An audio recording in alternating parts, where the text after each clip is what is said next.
Este podcast forma parte de Evox Originals. Disfruta de este avance.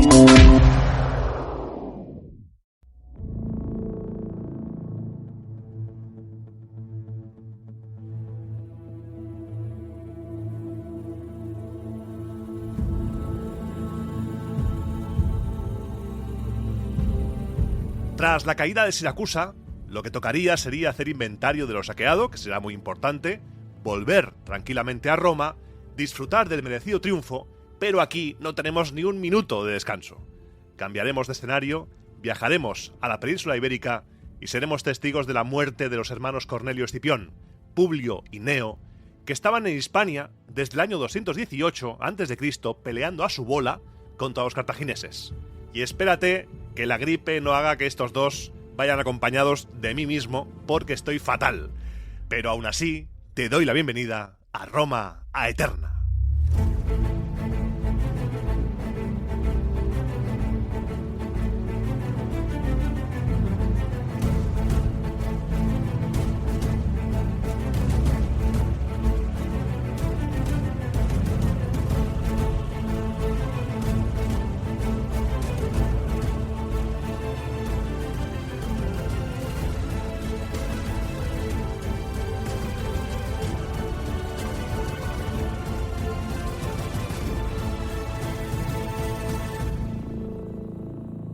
Programa 135 de Roma Eterna, programa 66 de la República, y ha llegado el momento.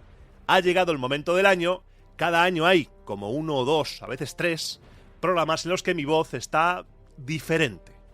Mi voz está rara. Lo habrás notado en la intro, que he dicho lo de la gripe ya para evitar el susto. Y es que sí, he vuelto a caer en un resfriado, gripe, catarro, no sé, bicho, lo que sea, que me ha tenido planchado varios días y me ha dejado la voz más grave, más mocosa, más nasal de lo que es habitual.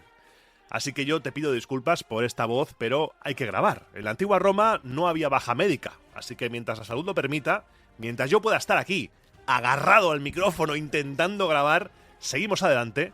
Y después del epicardísimo programa anterior con la caída de Siracusa, la muerte de Arquímedes, una epidemia matando a todo el mundo, ¿ahora qué? Ahora un poco de calma, por favor. Un descanso de tanta guerra que a veces reconozco que se hace un poco pesada.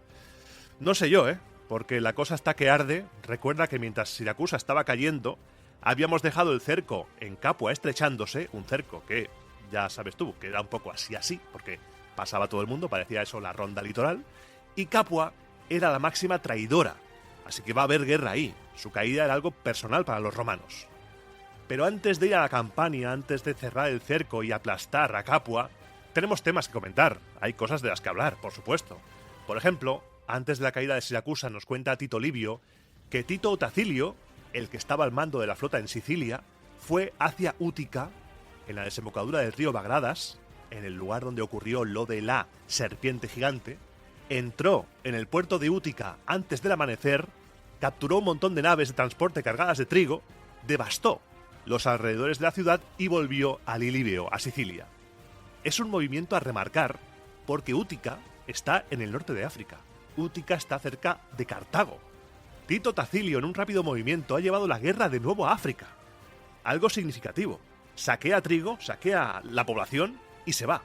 Y el trigo que saquea lo lleva a Siracusa porque tanto vencedores como vencidos se estaban muriendo de hambre. Y en la introducción te he dicho que íbamos a Hispania, porque claro, no sé a ti, pero a mí me pide el cuerpo hablar de Hispania, de la península ibérica. Hace mucho que no hablamos de los hermanos Escipión, hace mucho que no sabemos de ellos, a los que se les está prorrogando el mando año tras año, como si nadie quisiera ir allí, en plan, bueno, vosotros allí, ¿os quedáis? ¿Vais ahí haciendo cada año procónsul, promagistrado? Y ya nos contáis. Venga, hasta luego.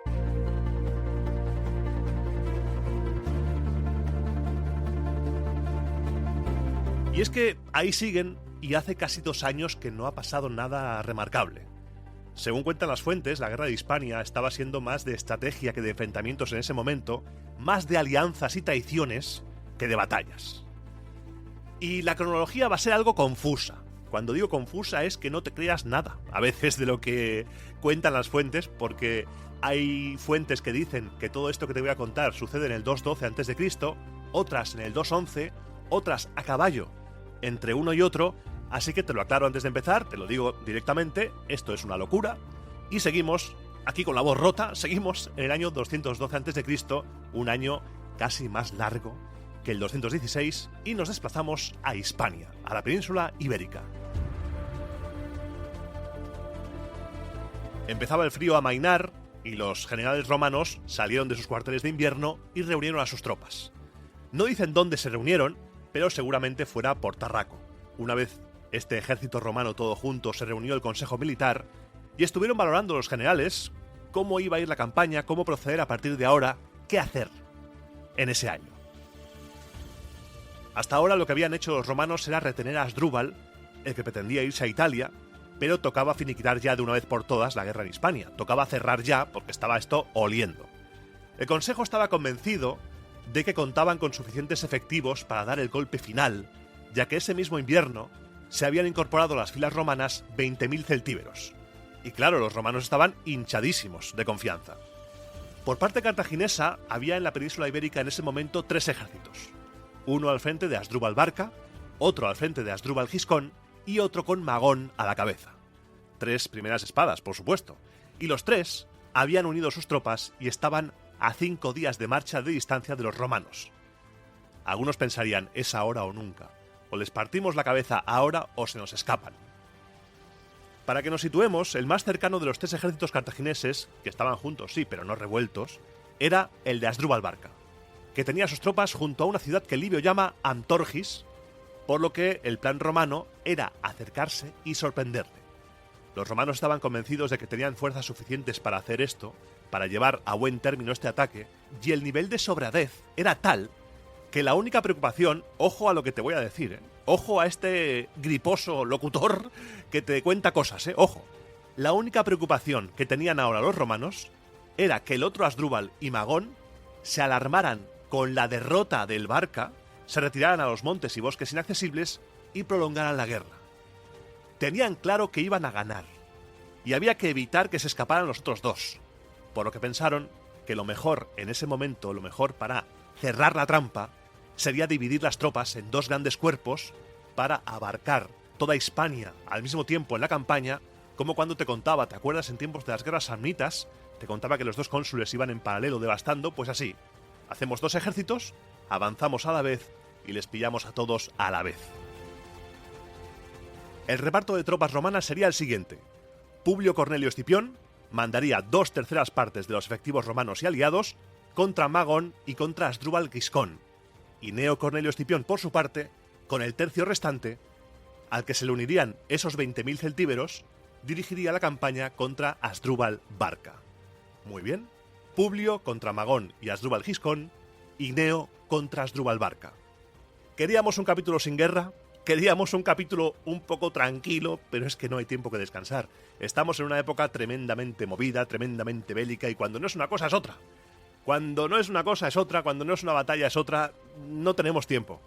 Las fuentes en este momento se centran solamente en lo bélico. Es algo increíble y que yo entiendo que puede resultar pesado, pero quédate conmigo porque vas a disfrutar de un relato cargado de sobradez, de prepotencia, de traición. No sé, a mí me encanta porque estas historias tienen moraleja detrás, hombre, si la tienen. Ya te digo si la tienen, espérate que ya verás. Los 2 generales estuvieron preparando sus tropas y cuando estuvo todo listo, emprendieron la marcha al mismo tiempo, como te dije, yendo a la cabeza a los celtíberos y acamparon cerca de la ciudad de Amtorgis, a la vista del enemigo, separados uno y otro bando por un río. Allí se quedó Gneo Cornelio Escipión, mientras que Publio partió para enfrentarse a Magón y a Asdrúbal Giscón.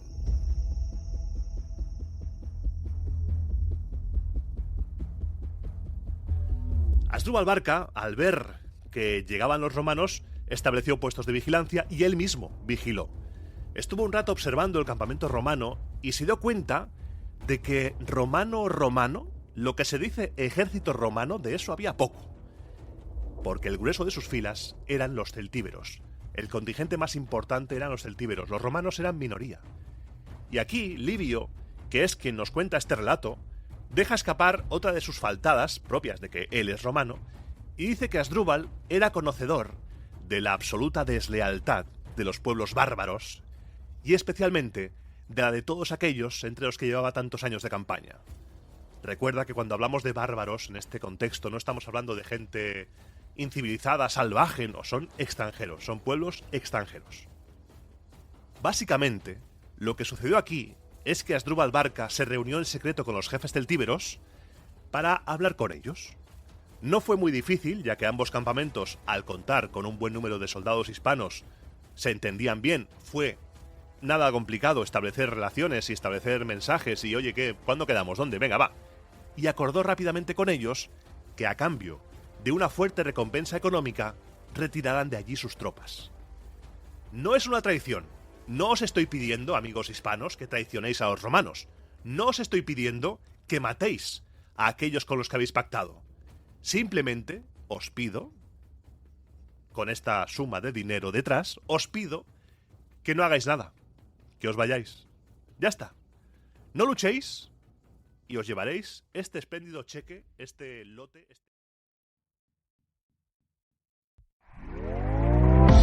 ¿Te está gustando lo que escuchas? Este podcast forma parte de iVoox Originals y puedes escucharlo completo y gratis desde la aplicación de iVoox.